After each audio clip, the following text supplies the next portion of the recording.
Welcome back to Relax Radio with me, Nick, keeping you guys company all the way until 6 p.m. That's right. We were talking about all things going on right now. And yeah, there is a lot of stuff happening right now all across the UK. And yeah, we're going to be talking about all these things that is related to the school funding issues right now. And, travel, foreign travel, and the possibility of a third wave happening. Yeah, that's something that we are going to be discussing along the show, as we move along. And if you're wondering who this is, my name is Nick, and I'll be keeping you guys company all the way until 6 p.m. That's right. If you have any notifications or shout out, you feel free to come this way. You can always hit us up on those numbers. It is 07852 473 Those are the magical numbers. So yeah, it doesn't matter what you're doing, where you're at, whether you're driving or you have something you want to say. Hey, hit me up on those numbers. And also don't forget, you can download the app from the Apple App Store or the Google Play Store. Carry us all day,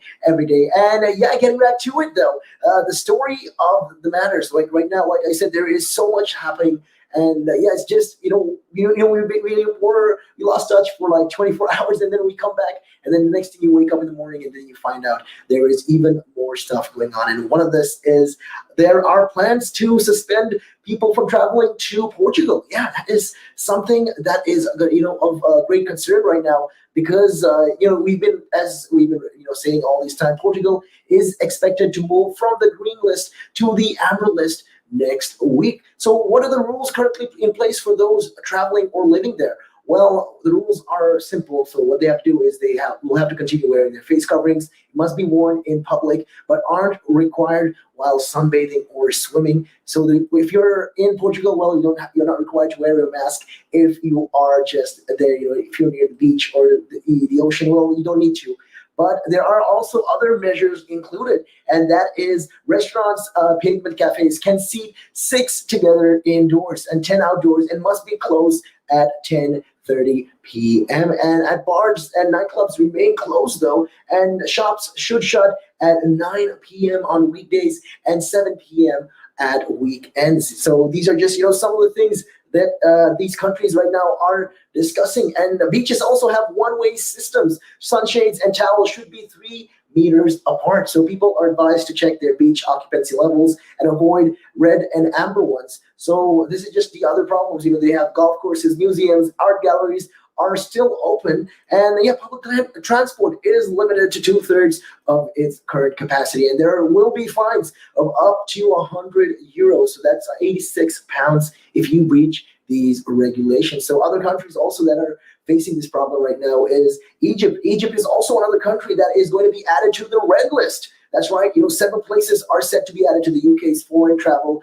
red list hopefully today they're gonna make sure that they bring out news, the UK officials, and the countries that will be in this list though are gonna be Afghanistan, Bahrain, Costa Rica, Egypt, Sudan, Trinidad, Tobago, and Sri Lanka. Yeah, so these are the countries that will be facing the red list travel ban from the UK to these countries. So will your trip to Portugal be canceled in August? This is also something that you also want to consider and think about. Hey, will my trips and all these plans that I've made, after the whole lockdown situation, will all these be canceled? Well, the expectation that Portugal will be moved from a green list to the amber list has thrown up a lot of questions, and we have, thinking of an answer right now. There's been a lot of these questions going on, and people are saying whatever list is on right now, we can't really change it. We can't really make such a big difference about it because this is something the government has decided, and they found out, okay, this is the thing. Right now, the situation in that country doesn't look like it is getting any better. So, we're going to do, this is what we're going to do. We're going to travel. We're going to put restrictions again. We're going to shift it from a green list to an amber list country. So yeah, traveling to those places will be difficult. So these are just, some of the concerns like a lot of these countries, right? These countries like that are facing right now. And yeah, like I said, Portugal is just one of these countries that are going from a green list to an amber list. And that is a major, major concern. And it is a big problem because, people who want to travel there now, and because it was in the green list, it's gone now. It's not going to happen. This is something that the government has realized, that right now the situation, the way it looks, it's not a clear-cut situation. So, yeah, like in case you guys are planning to travel, well, make sure, you be safe, because this is the only reason now you can travel to these countries is only when you are, what do you call that? When you have a family emergency, rather. So if you got a family emergency, that is the only time you can travel to these countries. So yeah, travel and tourism industry has voiced a lot of dismay. They're very unhappy about this, and there's a lot of dismay amid growing speculations of tighter rules on these foreign holidays. So no further countries are being added to the UK's green list for foreign travel. While a lot of countries, we understand Portugal will be relegated to amber. So ministers are preparing to update travelers on its traffic light system of holiday destinations. But already, critics have warned of a further hit to jobs and a crushing of confidence for travelers. So yeah, the full list of changes is due to be announced later on. And in addition to that, also they want to adding all of these countries to the green list and relegating Portugal back to an amber list country. There's also going to be strong expectation that there will be additions to the red list. Like I mentioned, those countries, Bahrain, we got Bahrain, Sri Lanka, Trinidad, Tobago. We got also the countries like all these countries that are going to be stuck in Egypt as well, Sudan. So these are just countries that are going to be put into the red list. So these countries are a no-go. Can't even travel to these countries. And right now on England's traffic light list, countries are being classed, like I said, as green, amber, or red, with different kind of rules and different kind of COVID tests. So Scotland, Wales, and Northern Ireland have also very, very similar rules. And the government says you should not holiday in any of these red or amber destinations, which means essentially most of the countries around the world. So holidays are, to countries on the green list. You can go ahead without quarantining when you return, but you're still going to have to face a lot of these tests as well. You'll still have to go lateral flow test, and these are going to be 2 tests upon arrival and upon departure. So these are just something that you'll have to do, but you won't have to undergo another quarantine. So this is, what they're trying to address.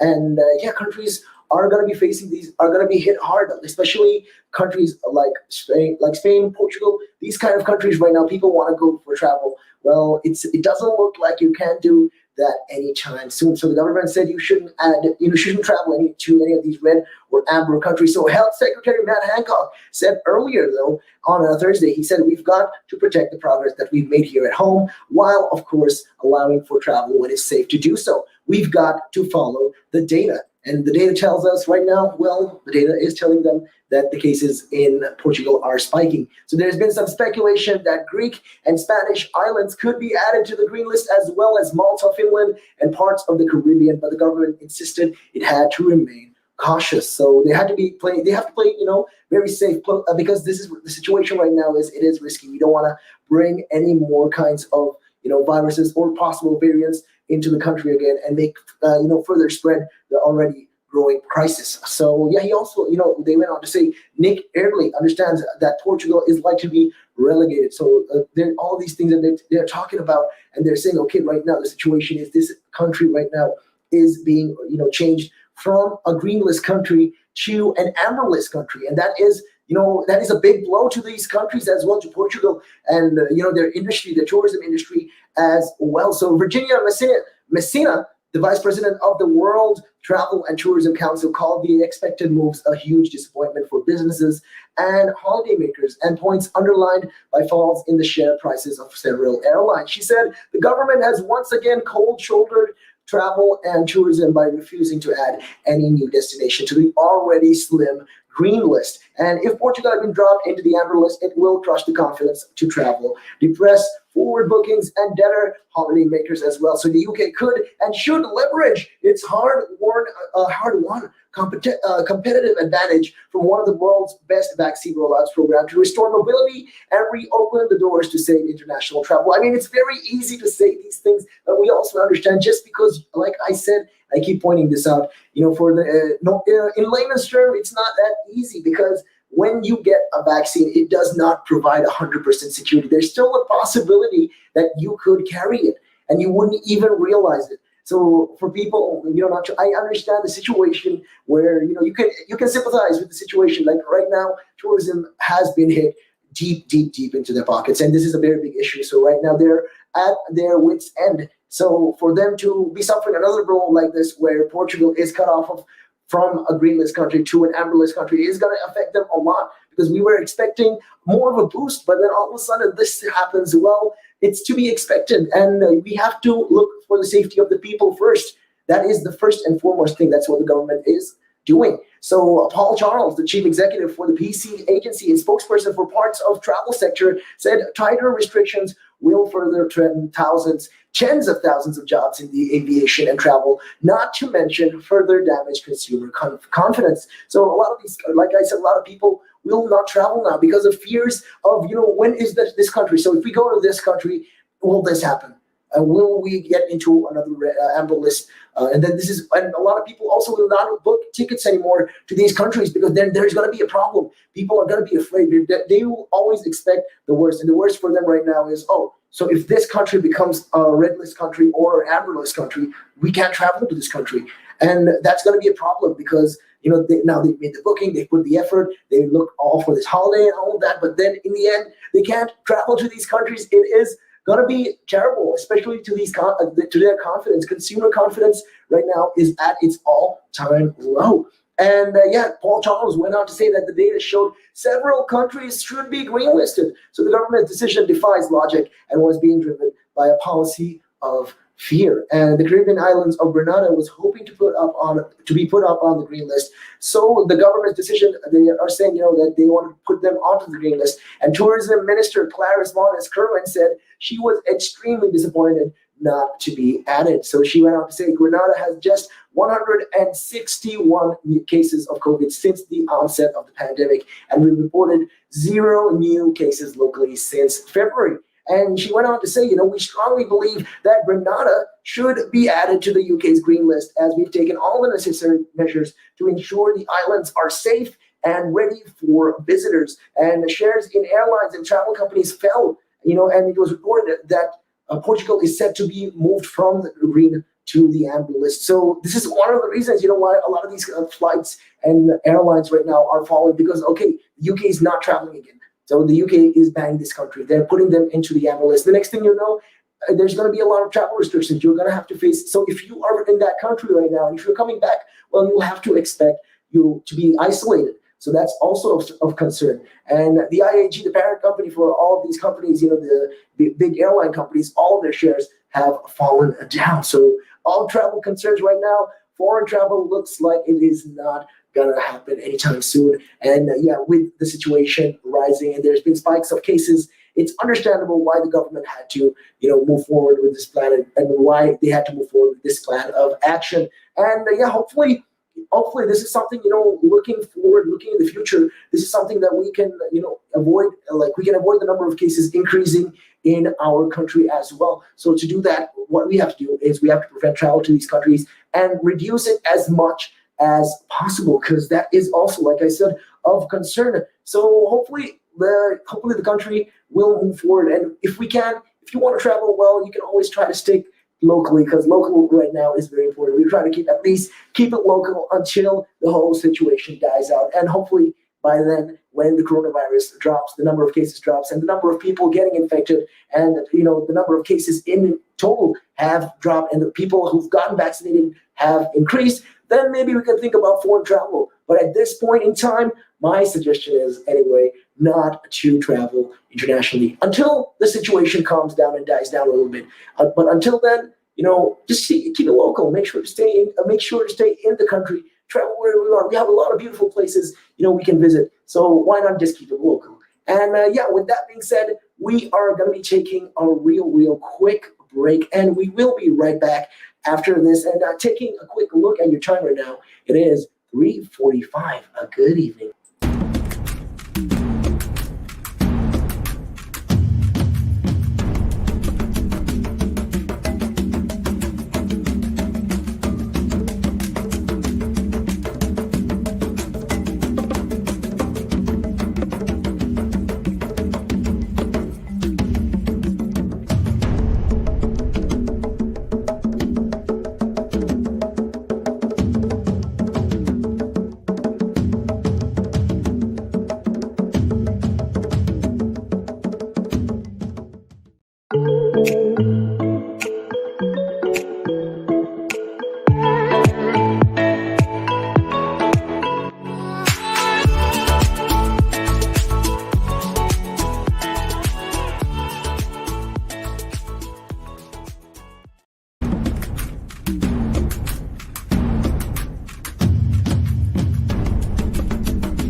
Welcome back to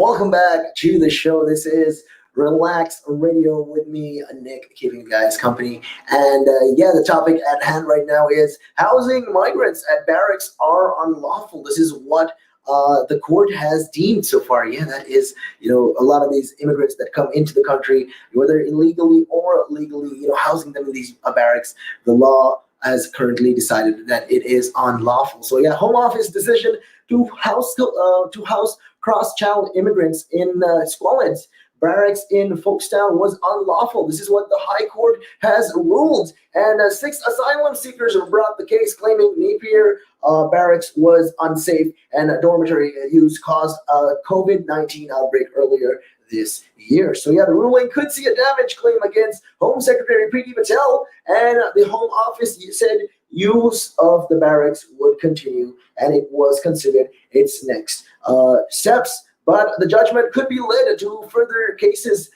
for any other men, held at these camps who can bring similar events to the court. So Mr. Justice Linden's judgments looked into detail at a fire that broke out at the site in January, and when nearly 200 people contracted coronavirus during an outbreak at the camp. Well, yeah, these are just, some of the things, the rules following the hearings that took place in April. So yeah, the judge said, he went on to say that, the situation is, he did say that I do not accept that accommodation that ensured a standard of living which was adequately for the health of the claimants. And insofar as the defendant considered that the accommodation was adequate for their needs, that view was just irrational. So analysis of the crucial questions about Napier is, why is it being allowed to open in the way it did? And given public health, England, the PHE, had warned that the Home Office,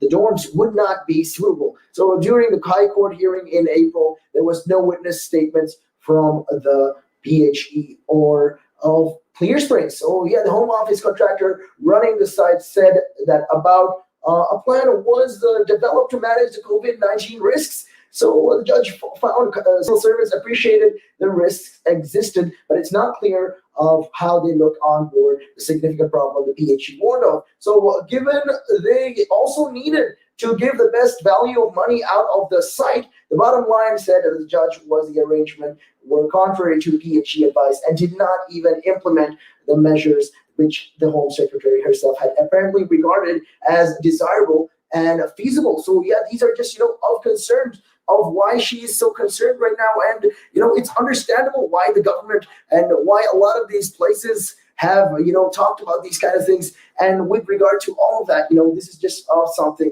of a great importance that we were discussing. And Mr. Linden also criticized the detention-like setting for the men, and he said that they were supposed to live voluntarily pending a determination of their applications for asylum. When this considered a decision that accommodation in a detention-like setting, a site enclosed by parameter of fence topped with barbed wire, access to which is through these padlock gates guarded by uniformed personnel security, will these be adequate for their needs begins to look questionable. So this is just some of the things that they were discussing. So following the ruling, the campaigners, including human rights group Liberty Refuge Action and the Joint Council for the Welfare of Immigrants, called for the immediate closure of the site. And Liberty lawyer Laura Tenkaden said the government's only response can be to close it down immediately. And Refugee Action and the JCWI accused the government of being reckless with people's lives. And Yvette Cooper, Home Affairs Select Committee Chairwoman, said Patel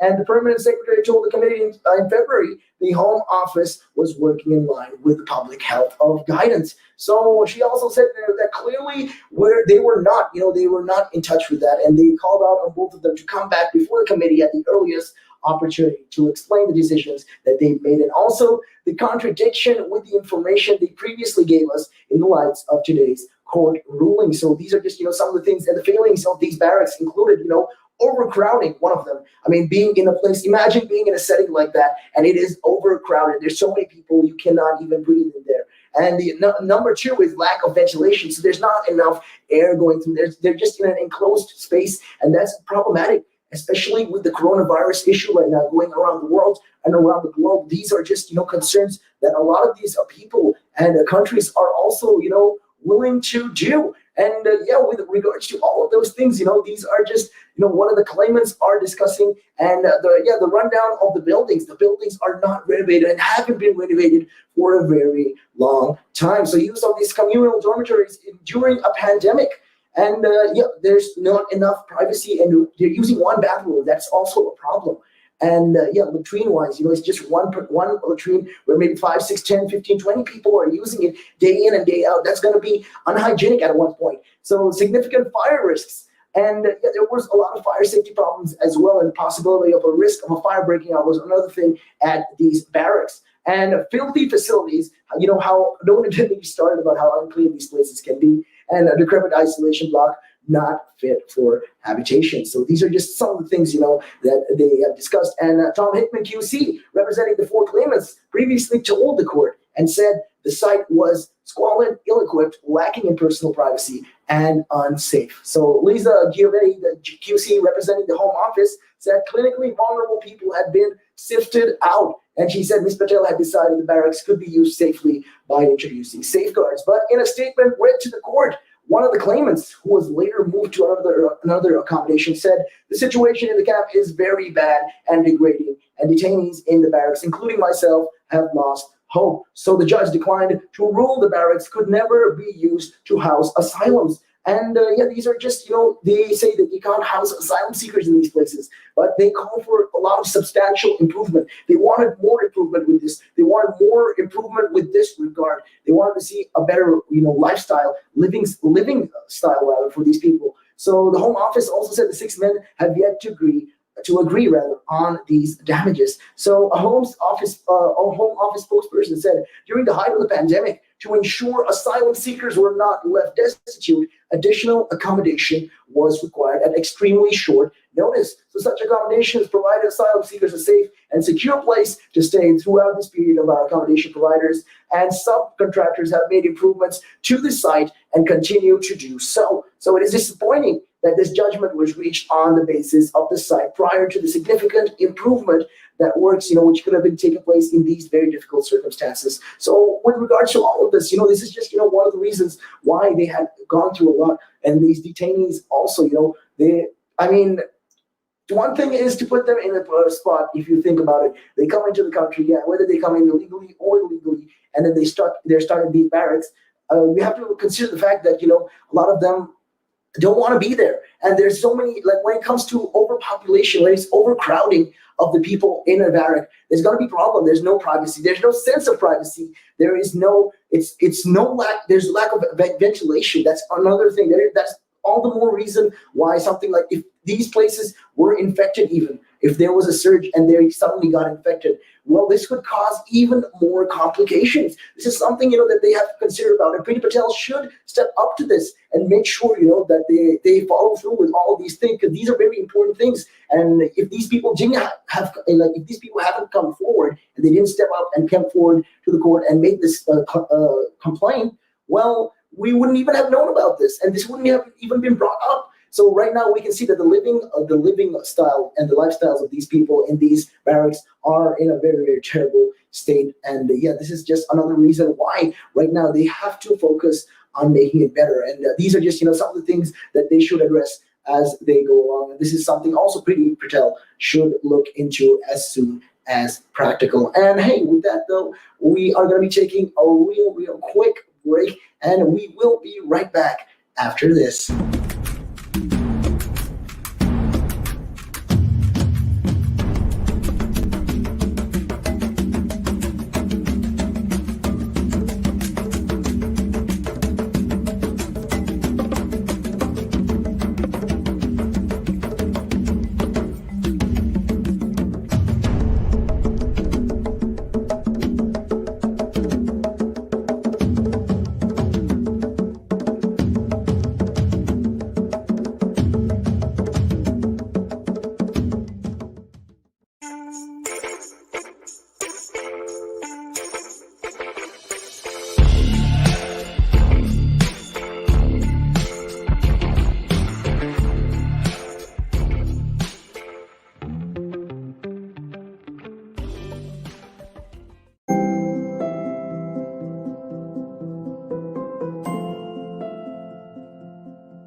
back to the show. This is Relax Radio with me, Nick, keeping you guys company. And we're talking about all things related with with the COVID situation going on in the country and all of that. There can be a lot lost in between the seams. And right now, Germany though is facing a lot of problems. So Germany fights trade in fake COVID vaccine certificates. Yeah, right now the German police force has set up a special team to combat a growing black market in forged COVID vaccine certificates. So yeah, this is also, you see, another problem as well. They started issuing these certificates, but then people are making up fake ones, and this is just as a fraud, and this is just going to be a problem. And yeah, police in Cologne said recently that fraudsters were communicating via an encrypted messenger service, which makes investigations very difficult. So this is just one of the reasons why it's difficult for the police force to come to the point and decide, okay, these are the people who are responsible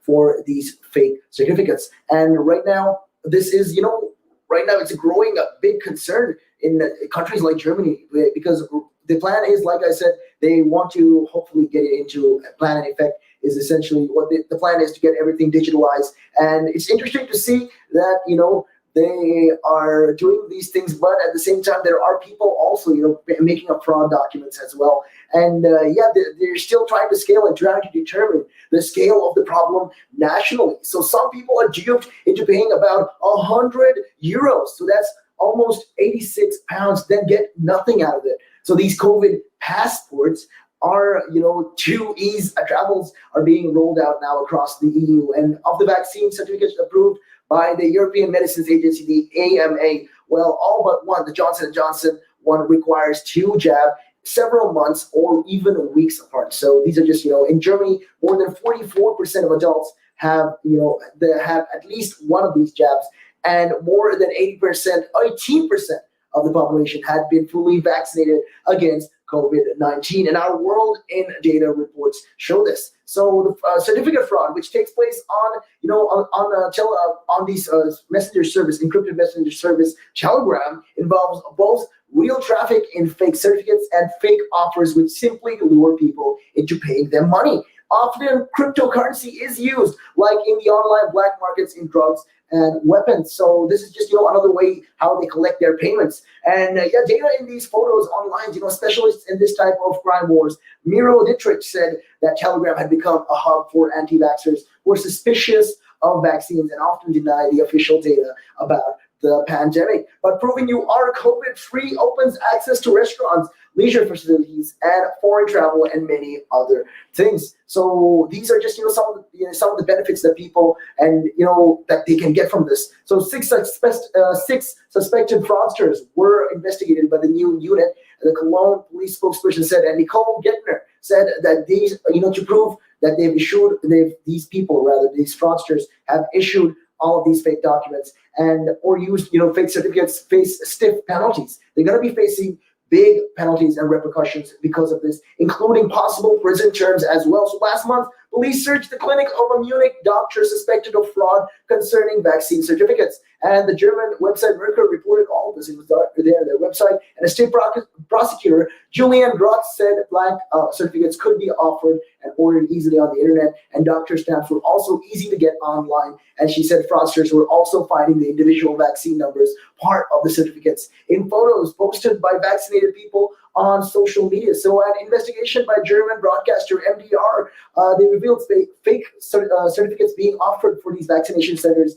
in Weimar, Kamenz, Munich, and Hamburg as well. So these are just some of the places in Germany right now where they are going through this problem. So one Telegram offer quoted by them said, "The order with stamp already available takes 1 to 3 days, and we will give you a certificate, stamp, BioNTech or AstraZeneca sticker, and signature on the stamp. 2 certificates cost €150. So that is a lot of money. That's like more than 100 pounds right there. So that's just crazy, the amount of things that people will do to take benefit of the people's suffering. That's just a terrible way to even live. I don't know how these kind of people even exist, and why, if you want to make a living, why not do it clean? And I get it, you're in tight situation, tight spots, but this does not justify that. You shouldn't be taking advantage of people. And then I personally guess that there's just so many people like this in the world right now who take a pleasure from people's pain, and just they don't really care about how much they've struggled. So this is just of concern. And in the EU, they say that its new EU digital COVID certificate is secure because the data is contained in QR code, which is then to be scanned. So you need to scan their certificates. You have to essentially, if you are having a COVID certificate passport or passport in the EU, this digital certificate, well, you will get a QR code, and this QR code will need to be scanned to verify whether you have the vaccine or not. So your information will be in this QR code, and the holder is then checked, electronically in a central EU database. So according to the database, it will show, okay, you're from this country, okay, you've traveled here, and you've got the certificate. So X, Y, and Z, you are eligible to pass through these borders. So an EU regulation on the certificate nicknamed a COVID passport will enter into force on the 1st of July, meaning all 27 member states will start using the system. Yeah, and the UK also is planning to do something like this, and we're trying to get there, but then there's been a lot of backlash from the youth, especially with regards to the certificate. And right now the aim is for EU citizens to travel through the EU without having to take repeated COVID tests or go into quarantine. So the technology had been rushed through in the hope of salvaging some of this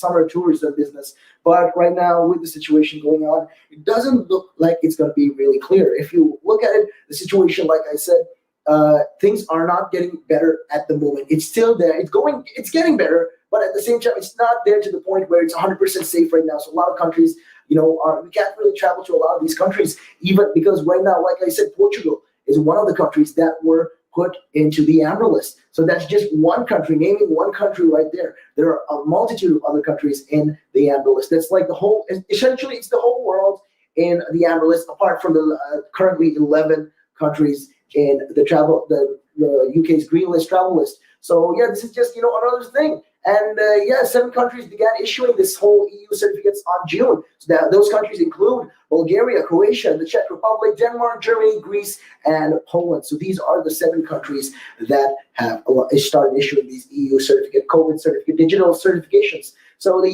UK, right, like I said, is developing their own right now, and it does not yet have a deal with the EU on mutual recognition. So even if you get a digital certificate in the UK, well, it's going to be questionable if you travel, let's say, to an EU country. Well, it's not likely that they'll accept it as of yet because there's still deals needed to be done. And in the EU, national health authorities will hold their citizens' data, but the QR code verification will not transmit personal data to the central electronic gateway in Luxembourg. So this is what the EU Commission says. And the digital certificate will show the bearer's vaccination status, whether they have immunity from a COVID infection they have recovered from, or a COVID test result. So the EMA has approved that the following vaccines: Pfizer and BioNTech, Oxford, AstraZeneca, Moderna, and Janssen & Janssen. So these are just the vaccines that they've approved right now in the EU. So the EMA has approved these following vaccines. So if you get any of these vaccines, well, you are allowed to travel as of yet. So these are just, some of the things right now that, a lot of these countries, also the EU, like I said, the 27 members are trying to implement as well. So right now, the hopes of traveling to these countries, though, are being crushed because of a possible spike. And, a lot of these countries and a lot of the tourism business, especially in the tourism sector, are suffering, in the UK, are suffering, and in these countries as well, because of the sudden spikes in cases of the Delta variant. So that's just something to consider, if you want to travel, make sure you get the vaccine. But even after you get the vaccine, even if you do have digital certification in the UK or the EU, traveling to or from these places, well, it's going to be a hassle. There's going to be a problem because the UK doesn't recognize the EU's COVID vaccine, COVID digital certification vaccine, nor does the EU will recognize our, until we come to that point of, until we come to that, point where we both do recognize ours. I highly doubt that travel will be as easy as we think. And with that being said, we are going to be taking a real quick break, and we will be right back after this.